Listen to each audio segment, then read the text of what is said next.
사도행전 4장 23절부터 31절에 있는 말씀 다 같이 읽습니다. 사도들이 노임에 그 동료에게 가서 제사장들과 장로들의 말을 다 알리니 그들이 듣고 한 마음으로 하나님께 소리를 높여 이르되 대주제여 천지와 바다와 그 가운데 만물을 지으신 이시여 또 주의 종 우리 조상 다윗의 입을 통하여 성령으로 말씀하시기를 어찌하여 열방이 분노하며 족속들이 혀사를 경영하였는고 세상의 군왕들이 나서며 관리들이 함께 모여 주와 그의 그리스도를 대적하는도다 하시는도다. 가연 헤롯과 본디오 빌라도는 이방인과 이스라엘 백성과 합세하여 하나님께서 기름 부으신 거룩한 종 예수를 거슬러 하나님의 권능과 뜻대로 이루려고 예정하신 그것을 행하려고 이 성에 모였나이다. 주여 이제도 그들의 이어 밤을 굽어 보시옵고 또 종들로 하여금 담대히 하나님 말씀을 전하게 하여 주시오며 손을 내밀어 병을 낫게 하시옵고 표적과 기사가 거룩한 종 예수의 이름으로 이루어지게 하옵소서 하더라. 비일기를 다함에 모인 곳이 진동하더니 무리가 다 성령이 충만하여 담대히 하나님 말씀을 전하니라. 아멘. 예, 한 조그만 마을이 술렁이기 시작했습니다. 그저 조그만 마을인데 그 조그만 마을에 술집이 생겼습니다. 그런데 그 술집 주인이 단순히 술 장사만 이렇게 하는 것이 아니라 이제 그 마을을 유흥단지로 그렇게 만들 이런 계획을 세웠던 것입니다. 그래서 그 동네에 이제 교인들이 모여서 서로 회의한 끝에 야, 우리 작정 기도합시다. 우리 조그만 마을이 술 유흥가가 되어지면은 이 마을이 어떻게 되겠습니까? 그래서 교인들이 모여서 하나님 앞에 밤마다 작정 기도했습니다. 하나님, 이 사업의 진행을 막아 주시옵소서. 그런데 며칠 후에 그 술집에 그만 커다란 불이 나고 말았습니다. 그래서 술집 주인이 교인들을 고소했어요. 교인들이 기도해서 하나님께서 우리 술집에 불이 나게 했다는 것이었습니다. 그러자 교인들이 부인했어요. 이것은 그냥 우연한 사고고 그래서 우연히 일어난 불이지 어떻게 우리가 기도한다고 하나님이 술집에 불을 지를 수 있겠느냐? 그럴 수 없다는 것입니다. 이 사건을 담당한 판사는 다음과 같이 결론을 내렸다고 합니다. 분명한 것은 술집 주인은 믿음이 있고 교인들은 믿음이 없다. 이런 결론이었습니다. 예, 이 조그만 이 짤막한 예화는 현대 믿음이 없는 그리스도인들을 꼬집어 하는 그런 이야기입니다. 믿음이 없는 신앙인은 구원의 확신이 없어요. 기도를 해도 습관적입니다. 말씀을 들어도 건성으로 듣고 예배를 들어도 마음이 하나님에게 집중되지 않고 하나님 말씀에 집중되지 않고 마음이 자꾸 세상 것으로 가득 차 있는 것입니다.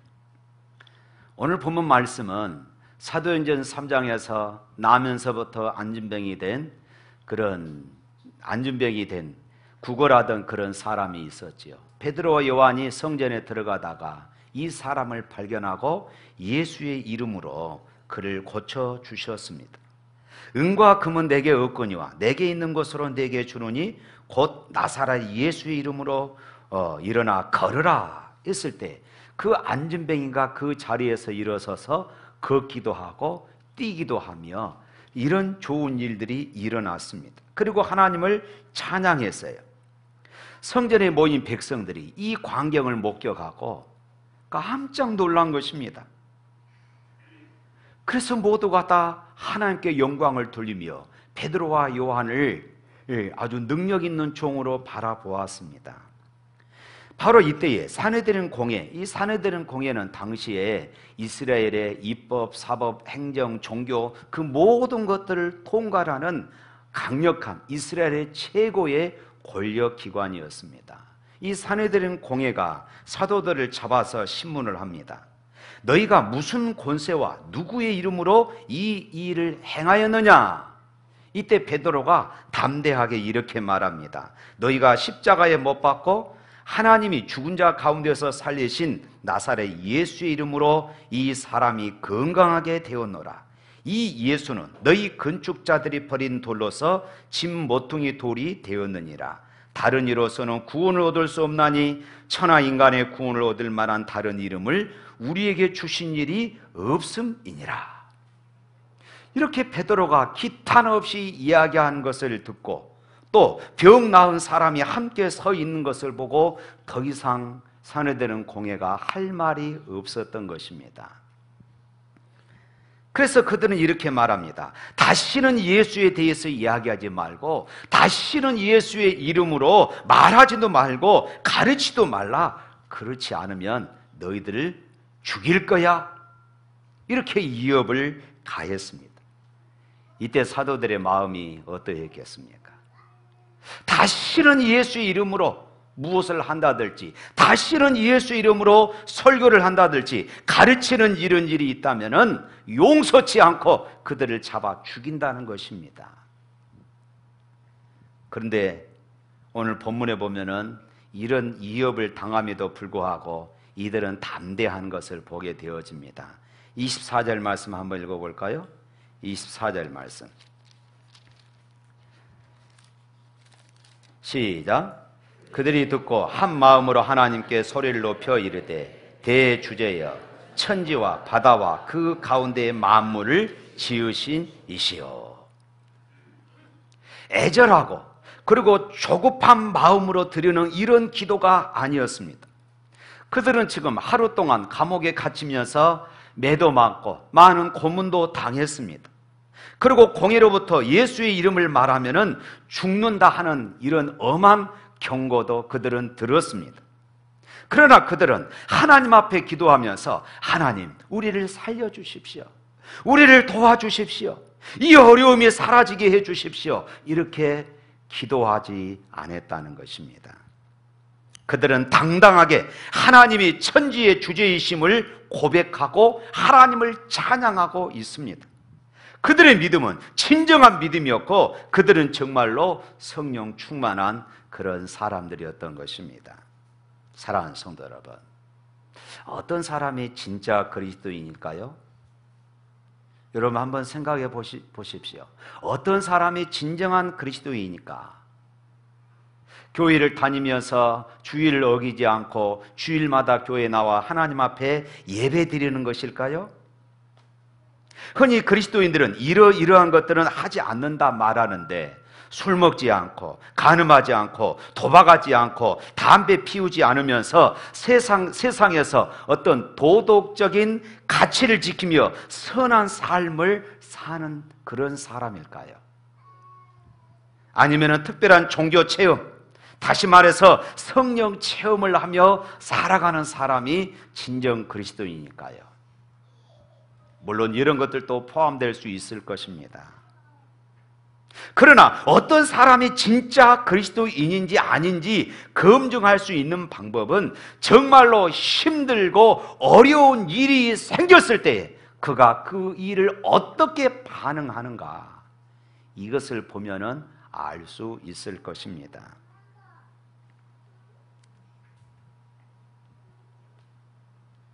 우리가 예배할 때 신앙 고백을 합니다마는 내 신앙 고백이 진짜인가 하는 것은 내가 위기를 만나봐야 하는 것입니다.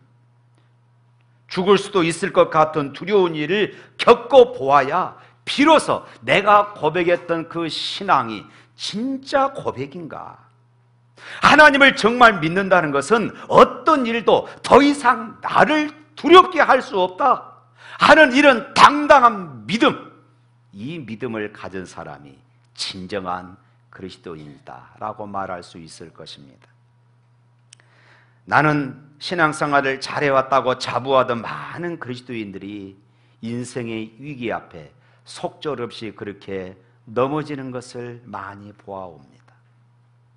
우리 또한 이 정도면 신앙생활 꽤 잘한 사람이야 스스로 자화자찬하지만은 조그만 이기 앞에 내 신앙이 흔들리는 이런 모습들을 우리는 많이 경험하고 살지 않습니까? 어려울 때 친구가 진짜 친구다 이런 말들을 많이 하잖아요. 신앙도 마찬가지입니다. 어려울 때 믿음이 진짜 믿음인 것입니다. 말할 수 없는 어려움이 닥치고 모든 길은 막히고 누구의 도움도 받을 수 없을 때에 여전히 평안하고 오히려 감사가 되고 입술에 찬양이 마르지 않는다면 그 사람이 진짜 그리스도인인 것입니다. 오늘 본문에 보니까 다 죽여 없애버리겠다는 그런 위협을 받을 때, 너희들이 또다시 예수 이름을 전하면은 너희들은 죽일 거야 하는 위험을 받을 때에 사도들은 그런 믿음을 가지고 있었고, 그래서 그들은 오히려 하나님을 찬양하며 하나님 앞에 기도했고, 그들의 그 기도에 하나님의 권능이 임했다고 오늘 성경은 말씀합니다. 31절 볼까요? 시작. 빌기를 다하며 모인 곳이 진동하더니 무리가 다 성령이 충만하여 담대히 하나님 말씀을 전하니라. 사도들이 도대체 어떻게 이렇게 기도를 할 수 있었고, 사도들이 도대체 어떻게 기도했기에 이런 역사가 일어났겠습니까? 그들은 환난 중에도 여전히 하나님은 천지 만물을 창조하시고 다스리시는 이심을 고백하고 찬양했습니다. 사도들이 믿는 하나님은 철학자들의 하나님이 아니셨습니다. 그들은 막연한 하나님께 기도하지 않았습니다. 그들은 하나님이 정말 살아계시며 하나님이 자기들과 함께 하심을 그들은 믿었습니다. 사도들이 이처럼 하나님에 대하여 확신을 가질 수 있었던 것은 그들이 성령으로 충만했기 때문이었던 것입니다. 어떤 이들은 기독교의 목적이 죄 사함의 확신을 주는 데 있다고 말합니다. 물론 틀린 말은 아닙니다. 그러나 기독교 신앙의 궁극적인 목적은 우리와 하나님과의 친밀한 교제인 것을 믿으시기를 바랍니다. 이것이 바로 기도 생활의 핵심입니다. 하나님의 구체적인 인도를 받는 것입니다. 이것이 기도의 진정한 의미가 되겠습니다. 살아계신 하나님과 친밀히 교제하는 것, 이것이 기도입니다. 그리고 기도를 통하여서 하나님의 인도하심을 받는 것입니다. 사도들은 하나님의 살아계신 계심을 분명히 믿었습니다. 살아계신 하나님으로 그들은 분명히 믿었기에 그들의 생명을 위협하는 무시무시한 그런 정치의 권력 앞에서도 담대할 수 있었던 것입니다. 원하기만 하면은 온 우주라도 동원하실 수 있는 전능하신 하나님 앞에 이 당국자나 권력자들은 아무것도 아니라고 그들은 여겼던 것입니다. 만약에 그들이 살아계신 하나님에 대한 확신이 없었다면 그들은 죽음의 위협 앞에 두려워할 수밖에 없었을 것이고 떨었을 수밖에 없었습니다. 그러나 사도들이 이런 확신을 가지고 있었기 때문에 더 이상 어려움을 없애달라, 이 환난을 피하게 해달라, 이 고난을 피하게 해달라고 기도하지 않았습니다. 오직 하나님의 이름과 영광을 위하여서 하나님의 뜻이 이루어지기를 원합니다. 이렇게 기도했던 것이에요. 우리 29절부터 30절 말씀 또 한번 읽어볼까요? 29절부터 30절 시작. 주여 이제도 그들의 위협함을 굽어보시옵고 또 종들로 하여금 담대히 하나님의 말씀을 전하게 하여 주시오며 손을 내밀어 병을 낫게 하시옵고 표적과 기사가 거룩한 종 예수의 이름으로 이루어지게 하옵소서 하였더라.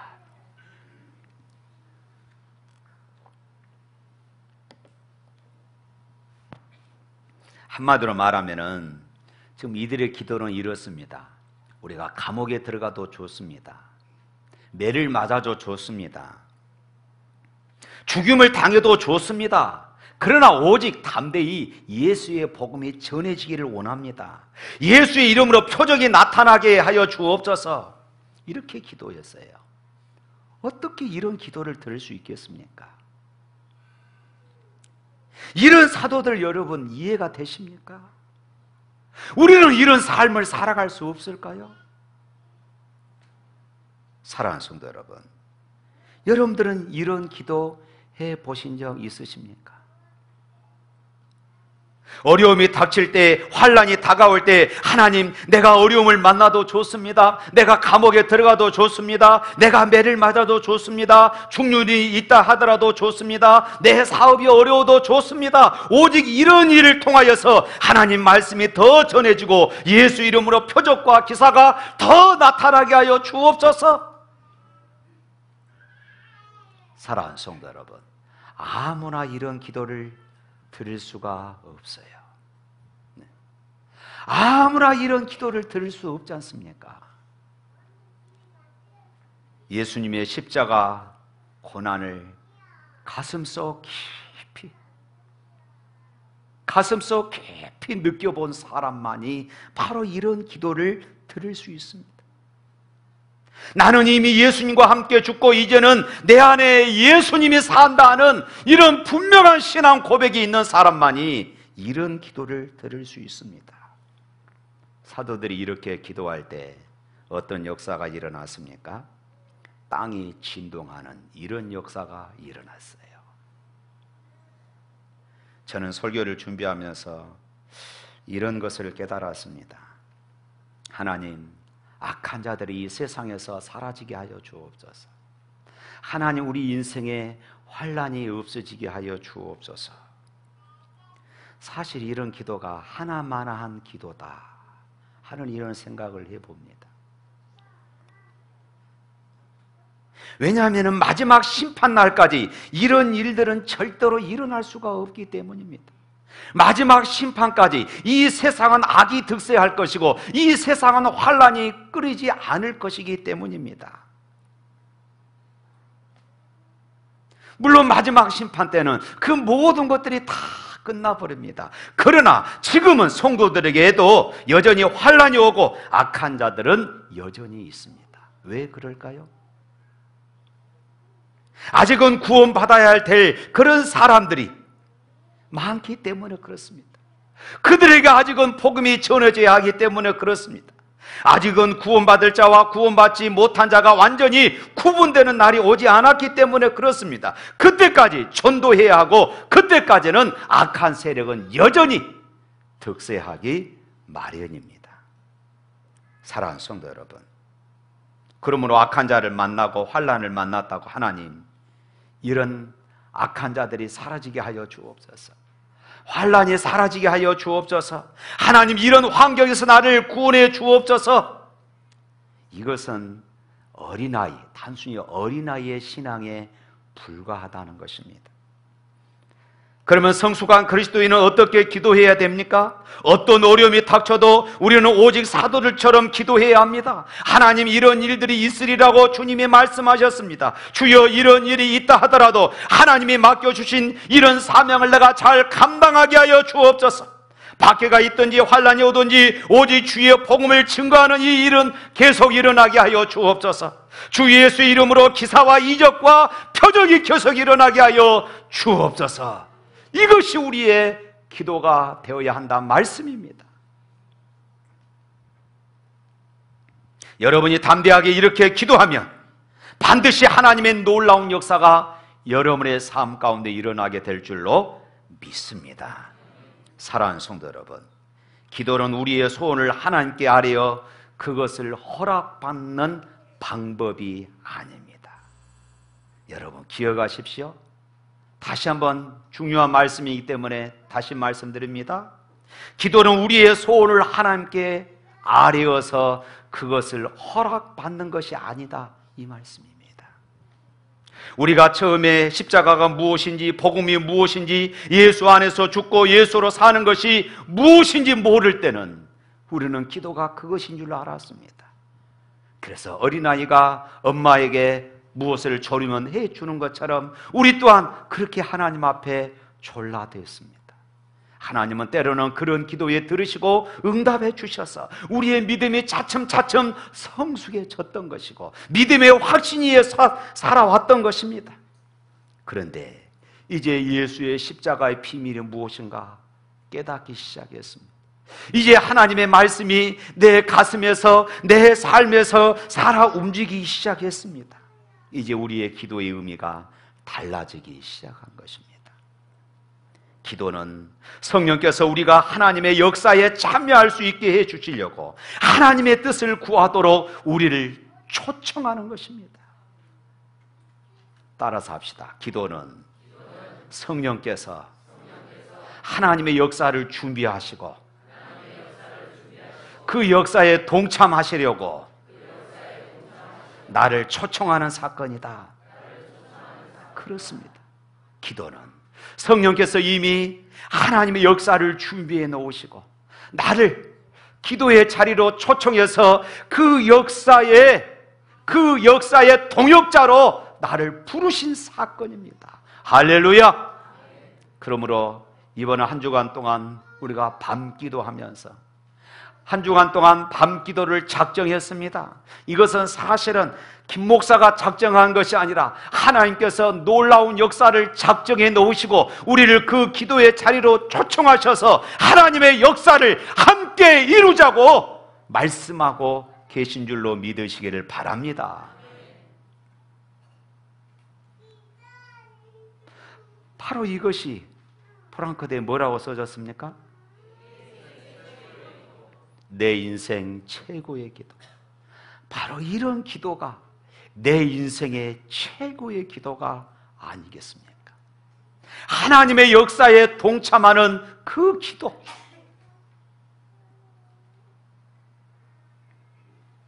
성령께서 우리를 하나님의 일에 동참시키려고 기도를 시키신 것입니다. 사도행전을 읽어보면은 성령의 역사가 먼저 시작되고 그보다 한 템포 늦게 성도들의 기도가 따라온 것을 우리가 보게 됩니다. 우리가 기도하기 때문에 하나님의 역사가 일어나는 것이 아니라 하나님께서 이미 역사를 준비해 놓으시고 우리를 그 기도의 자리로 초청하고 계시다는 말씀이에요. 그러니까 성령 강림은 사도행전 2장에 보면은 성령의 강림이 일어나죠. 성령의 오순절 성령 강림의 역사가 일어납니다. 이것은 사도들이 기도에 대한 하나님의 응답이 아니었습니다. 사도행전 1장 14절 말씀에 성도들이 모여서 하나님 앞에 기도했습니다. 그러자 사도행전 2장에 성령의 강림이 일어났던 것입니다. 그러나 이 말씀을 여러분 자세히 생각해 보면은 예수님께서 이미 사도들에게 그렇게 약속하셨습니다. 성령이 임할 것이다. 너희들은 이것을 놓고 기도해라. 예루살렘을 떠나지 말고 기도해라. 하나님은 이미 오순절 사건을 준비해 놓으셨습니다. 그리고 그 일에 사도들을 기도에 동참을 시키신 것이에요.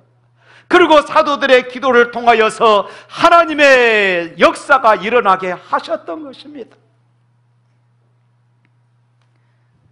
오순절 성령 강림 사건 이후에 교회는 담대하게 이제 하나님의 복음을 전했습니다. 예수 이름으로 병든 자가 고침을 받고 많은 기사와 표적이 나타났습니다. 사도들은 이것이 하나님의 뜻임을 알았습니다. 그래서 그 후 사도들은 언제 어디서나 하나님의 이 역사가 계속되게 해달라고 기도했습니다. 하나님이 그 일을 하실 줄을 알았기 때문이었습니다. 오늘 본문에 핍박을 당할 때도 마찬가지였습니다. 사도들은 권력자들의 위협에 벗어나게 해달라고 강구하지 않았습니다. 그 위협에도 불구하고 담대히 하나님의 말씀을 전하게 해달라, 예수 그리스도의 이름으로 치유와 표적과 기사가 나타나게 해달라고만 그렇게 기도했습니다. 그렇습니다. 우리가 이처럼 하나님의 뜻이 이루어지게 해달라고 기도할 때 하늘의 권능이 임하여 땅이 흔들리는 역사가 나타나는 것을 믿으시기를 축원합니다. 사랑하는 성도 여러분, 우리가 하나님이 기뻐하시는 뜻대로 기도를 하게 된다면 반드시 우리의 기도에도 하나님은 역사하시고 땅이 한다고 말할 수 있는 그런 놀라운 일들이 일어나게 될 것을 믿으시기를 바랍니다. 이것이 바로 내 인생 최고의 기도가 되는 것이에요. 나의 등 뒤에서라는 이 복음성가가 있죠. 이 복음성가를 지었던 분이 최용덕 집사입니다. 그분은 참 좋은 신앙이었는데 어느 날부터 생활의 실패로 인하여서 신앙생활도 침체에 빠지기 시작했습니다.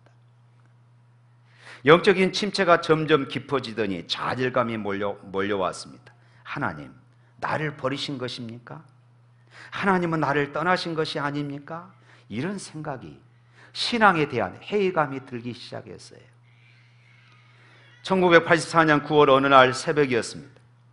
그날도 고민과 좌절 속에 밤잠을 이루지 못하고 몸부림치다가 새벽을 맞이하게 되었습니다. 그런 무릎을 꿇고 하나님 앞에 기도했어요. 하나님, 나를 버리셨습니까? 하나님, 나를 불쌍히 여겨 주옵소서. 애타게 기도하다가 젖은 눈으로 하늘을 우러러 보았습니다. 그때 최영도 집사님은 자기의 등 뒤에서 안타까워하며 자기를 바라보시는 주님을 환상 중에 보게 되어집니다. 그리고 음성이 들리는 거예요. 나는 너를 떠난 적이 없느니라. 네가 나를 등지고 도망가는 그때에도 나는 너에게서 한 번도 눈길을 뗀 적이 없었느니라. 네가 실패하여 울고 있을 때에도 나는 네가 다시 승리하고 일어서리라 기대하고 언제나 잔잔한 미소로 너를 바라보고 있었노라 하는 이런 음성이었습니다. 아, 그랬군요, 하나님. 정말로 그러셨군요, 하나님. 흐르는 눈물을 두 주먹으로 닦아내리며 집사님은 그 감동을 가사로 써내려가기 시작했어요. 그리고 피아노를 두드리며 곡을 만들었습니다. 이 노래가 바로 우리가 즐겨 부르는 나의 등 뒤에서, 이 찬양이에요. 나의 등 뒤에서 나를 도우시는 주, 나의 인생길에서 지치고 고나여 매일처럼 주저앉고 싶을 때 나를 밀어주시네. 일어나 걸어라, 일어나 걸어라. 나의 등 뒤에서 나를 도우시는 주, 평안히 길을 갈 땐 보이지 않아도 지치고 고나여 넘어질 때면 다가와 손 내미시네. 사랑하는 성도 여러분, 혹시 고난 가운데 실패하여 좌절하신 분 계십니까? 고난과 실패는 결코 인생의 낭비가 아님을 기억하십시오. 믿음의 사람에게 실패는 새로운 출발이 될 뿐입니다. 실패는 포기하라는 신호가 아닙니다. 실패는 무능력을 의미하지 않습니다. 전능자 하나님께로 가까이 나오라는 하나님의 음성인 것입니다. 실패는 하나님께서 우리를 버리셨음을 의미하지 않습니다. 우리를 향한 더 좋은 생각이 하나님의 마음에 있음을 의미하고 나를 그 기도의 자리로 동참시키는, 초청하시는 하나님의 음성인 줄로 믿으시기를 축원합니다. 그러므로 기도하는 사람은 무슨 문제가 발생했을 때에 하나님이 계시다면 어떻게 나에게 이런 일이 일어날 수 있습니까? 이런 기도가 아닙니다. 사랑하는 성도 여러분, 여러분의 삶에 고난이 있습니까? 여러분의 삶에 사고가 있습니까? 병이 들었습니까? 자녀에게 문제가 생겼습니까? 직장의 사업에 큰 손해가 일어났습니까? 기억하십시오. 적어도 하나님은 알고 계십니다. 적어도 하나님은 보고 계십니다. 이것을 믿으시기를 축원합니다.